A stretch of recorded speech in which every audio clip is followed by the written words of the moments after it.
N-am văzut niciun om, niciun ucrainean, n-am văzut absolut nimic. Am lăsat 100 de porții de mâncare undeva. Deci mă doare capul. Mă doare capul de ce văd la televizor și ceea ce este în realitate. Și vreau să fac un bine și să-mi luată în bătaie de joc. Și cheltui milioane ca să ajut niște oameni despre care văd la televizor că le e frig, că au nevoie de mâncare, că sunt undeva în centre și nu există oamenii ăștia și ne-am găsit.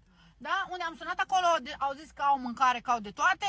Am vorbit cu o fată care este ziaristă și mi-a zis: am mai întâmpinat problema asta, nu știu unde să te îndrum, că la sala polivalentă sunt foarte multe donații și se strică mâncarea și nu este. Și toată lumea care vine aici pleacă mai departe și au bani, au venit cei cu bani. Deci eu nu vreau să fiu, nu sunt, dar uitați prin ce am trecut eu astăzi și mi-e greață. Vrei să faci un bine, ești luată în derâdere?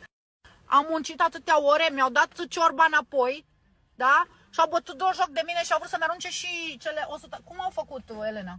Că da, că l-am lăsat aici, că găsim noi ce să facem cu ele.